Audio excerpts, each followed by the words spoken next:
ರಾಯಬಾಗ್ ತಾಲೂಕಿನ ಇಟ್ನಾಳ್ ಗ್ರಾಮ ಪಂಚಾಯಿತಿ ವ್ಯಾಪ್ತಿಯ ಲಕ್ಷ್ಮಣ್ ಭಜಂತ್ರಿ ಹಾಗೂ ಮಹಾದೇವಿ ಭಜಂತ್ರಿ ದಂಪತಿಗಳು ಗ್ರಾಮದ ಎಲ್ಲ ಸದಸ್ಯರಿಗೂ ಚರಂಡಿ ಸ್ವಚ್ಛತೆ ಮಾಡುವಂತೆ ಮನವಿ ಮಾಡಿದ್ರು. ಯಾರೂ ಸಹ ತಲೆ ಕೆಡಿಸಿಕೊಳ್ಳದೆ ಇದ್ದಾಗ ಸ್ವತಃ ತಾವೇ ಬುಟ್ಟಿ ಸಣಿಕೆ ತೆಗೆದುಕೊಂಡು ಚರಂಡಿ ಸ್ವಚ್ಛತೆ ಮಾಡಲು ಮುಂದಾಗಿದ್ದಾರೆ.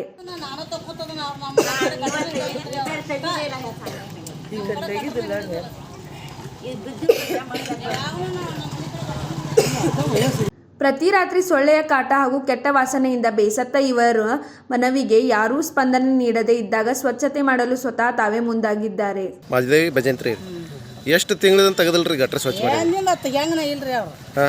ತೆಗ್ಯಾಕ ಬಂದ್ರೆ ಏನಂತಾರ್ರಿ? ಇದನ್ನ ಹಸರು ಮಾಡಿ ಕೊಡ್ತಾರೆ. ತಿಂಗಳು ನಾವು ಹಸರು ಮಾಡ್ಕೊತೀವಿ. ಪೈಲ್ ಇದನ್ನೆಲ್ಲ ತೆಗಿಕೊತ ಮೊದಲು. ಇಲ್ಲ ಈಗ ತೆಗ್ಯಾಕ ಬಾ ಅಂತ ಹೇಳಿದ್ರೆ ಏನಂತಾರೆ ನಿಮಗೆ ಅವ್ರು? ಹಸರು ಮಾಡಿ ತೆಗಿತೇವ್ತಾರೆ. ಮೊದಲು ಅದ್ರ ಬಾಡಿನ ನಾವು ತಕ್ಕೋತಾ ಇದ್ರಿ. ತೆಗ್ಯಾಂಗನ ಇಲ್ರಿ ಅವ್ರು. ಅಜ್ಜಾರ್ ಹೇಳ್ತಾರೆ ರೊಕ್ಕ ಅದು ಕೇಳ್ತಾರಂತಾರೆ. ತಾರ್ರಿ ಕರೆ ಅವ್ರು ಏನು ರೊಕ್ಕ ಕೊಡ್ತಾವ ಅಂದ್ರೆ ತೆಗಿಯಂಗಿಲ್ರಿ ಅವ್ರು. ಎಷ್ಟು ಕೇಳ್ತಾರೆ ರೊಕ್ಕ ರೀ? ಅವ್ರು ತೆಗಿಲಿಕ್ಕೆ ಏನು ಮಾಡಿದ್ರಿ? ನೀವು ತೆಗಿತೀರಿ ತಿಂಗಳರಿ ಇದು? ತಿಂಗಳ ನಾವು ತಕ್ಕೋತೀರಿ. ಅವ್ರು ಏನು ತೆಗಿಯಂಗ ಇಲ್ರಿ. ಆದರೆ ಸ್ಥಳೀಯ ಸಂಬಂಧಪಟ್ಟ ಅಧಿಕಾರಿಗಳು ನಿರ್ಲಕ್ಷ್ಯ ಮಾಡಿದ್ದು ನಿಜಕ್ಕೂ ನಾಚಿಕೆಗೇಡು. ಇದರಿಂದ ಸ್ಥಳೀಯ ಗ್ರಾಮ ಪಂಚಾಯಿತಿ ಅಭಿವೃದ್ಧಿ ಅಧಿಕಾರಿಗಳು ಹಾಗೂ ಅಧ್ಯಕ್ಷರು ಗಮನ ಹರಿಸದೇ ಇರುವುದು ಬೇಜವಾಬ್ದಾರಿತನ ಎದ್ದು ಕಾಣಿಸುತ್ತಿದೆ. Sanjeev Byakude, KMM news, Raibag.